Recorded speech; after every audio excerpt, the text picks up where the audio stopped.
Hey everybody, it's Mike from Monkey Fab. Today I figured I got some stuff to make and I figured I'd just record it and let you guys come along if you want to. It's kind of a cool project in a way. It's for a 67 Shelby GT. This dude from NASA, an interesting guy, is putting together. It's a badass car. It's got like kind of like a period correct hot rod engine that was put together by my school. That supposedly makes 700 horsepower, and that on the engine dyno. And then my buddy Paul over at Aldo's made the headers for it, and it's just kind of cool to have something on the car. So it's kind of a guy contacted me through the school and they said, call this dude, he'll make your thing for you. And so I just told old boy that we'll get it done. So this is what he wants. It's a catch can, and if you guys watched my catch can video already, you know that I believe that pretty much anything can kind of get it done. I'm a little bit skeptical on this one. So it's a big motor, and that's okay. So he wants it done. I'm just going to do it. The guy's an engineer. I figure there's probably most people out there know more than I do, and we're not going to second guess shit. We're just going to make it. So so what he gave me was this cardboard box, and there's some specifications on it. And the guy's very specific with what he wants. So it'll be an air filter in the front, and he's got one on the way to me. It's like a 2-inch wide with a 1-inch opening from K&N, so no big deal. And then on the side they wanted it fitting, but they wanted a tube to kind of come out and down below an inch, and they only wanted it to stick out 100 thou from the body, which is an interesting call out. And then drain on the bottom and some tabs. So worked all through that. Pause video, and I'm back. And what I came up with was this. So it was just we got the AN fitting. I used kind of a tube that would just kind of weld on there. It'll kind of look like a dick poking off or something. I don't know, but it meets all the specifications that the guy wants, and I was pretty much done, except I just couldn't get my head out of my ass when it came to welding. So the welds just look like shit. So into the garbage can it goes, and we'll make another one. And I figured since I make another one, I might as well bring you along. Because about 3/4 of the way through, I was thinking, man, I should have recorded this, but I'm glad I didn't. So anyway, with this guy, I just did all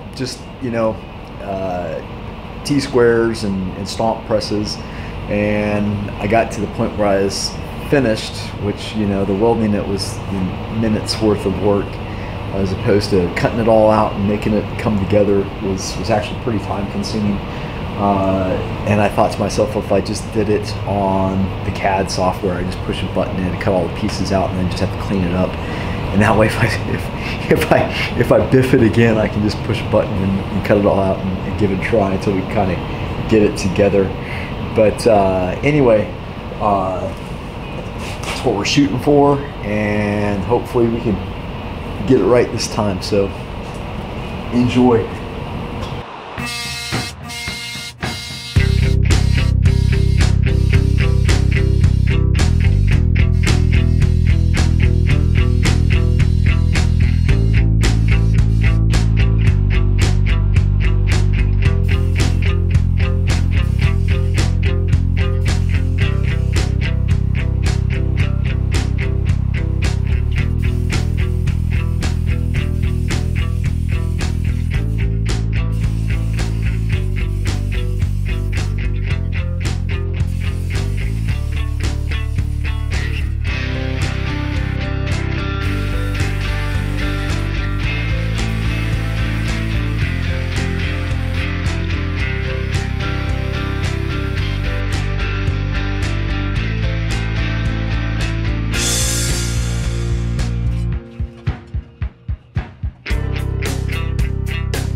Sorry, I kind of forgot to turn the camera back on.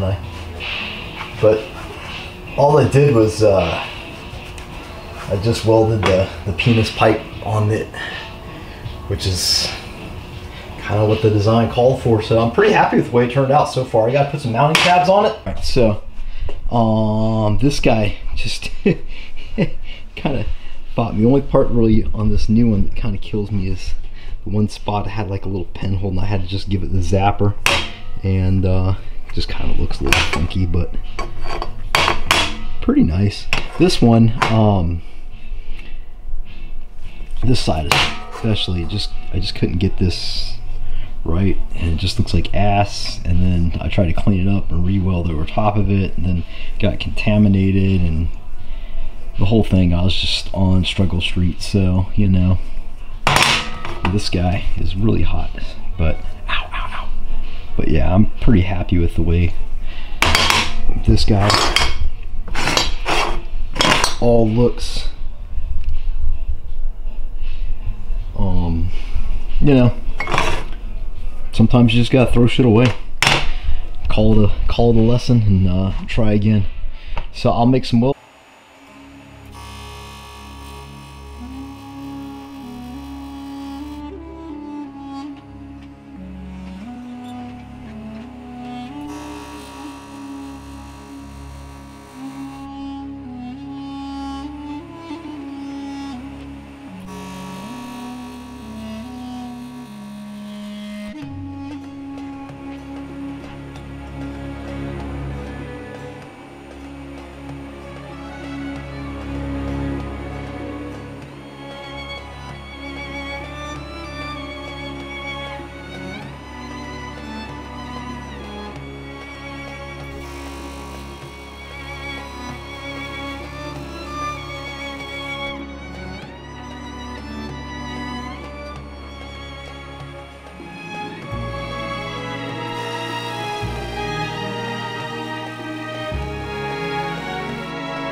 Okay, so that is it on the little breather.